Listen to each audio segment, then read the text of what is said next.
আমি সামিয়া ওসমান বর্তমানে অধ্যয়নরত আছি ঢাকা বিশ্ববিদ্যালয়ে হিসাব বিজ্ঞান বিভাগে। আর আমি একজন এক্স ক্রসিয়ান। হলি ক্রস কলেজের ভর্তি পরীক্ষার প্রিপারেশন তোমরা কীভাবে নেবে?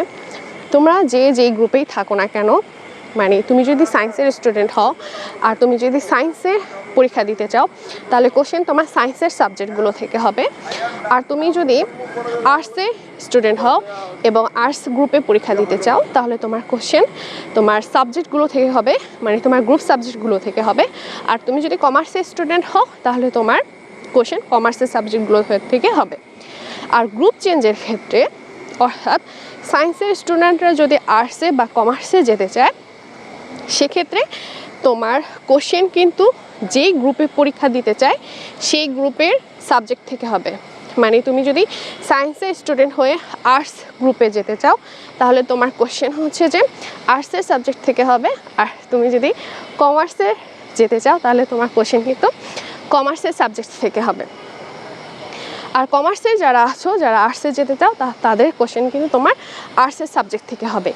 এর মানে এটা নয় যে তুমি কমার্সের স্টুডেন্ট বলে তোমাকে কমার্সের সাবজেক্টে হচ্ছে যে তোমার পরীক্ষা দিতে হবে।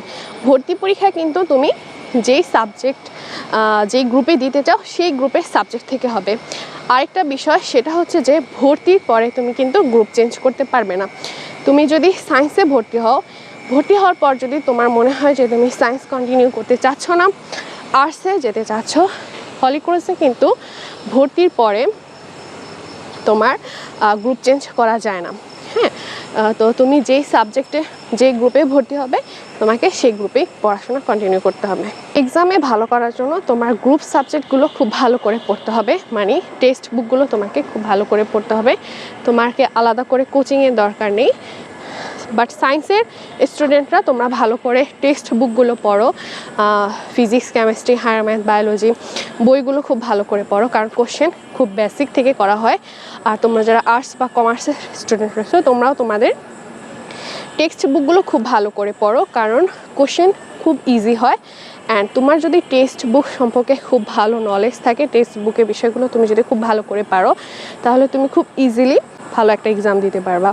আর যেহেতু জিকে একটা কমন বিষয়, তিনটা গ্রুপেই থাকে, জিকের জন্য জিকে খুব বেসিক থেকে হচ্ছে যে কোশ্চেন করে, এর কিছু কোশ্চেন তুমি এমনিতেই পারবে। এটার জন্য আলাদা খুব বেশি প্রিপারেশনের দরকার নেই। আমি তোমাদেরকে বলবো এর থেকে গ্রুপ সাবজেক্টগুলো ভালো করে পড়া, বাংলা, ইংলিশ, জেনারেল ম্যাথ এগুলো ভালো করে পড়লে তোমার ইনশাল্লাহ খুব ভালো একটা মার্কস এমনিতেই চলে আসবে। আর এক্সাম তোমার 100 মার্কসে হয়ে থাকে, তো তোমরা খুব ভালো করে টেক্সট বুকগুলো ভালো করে পড়ো।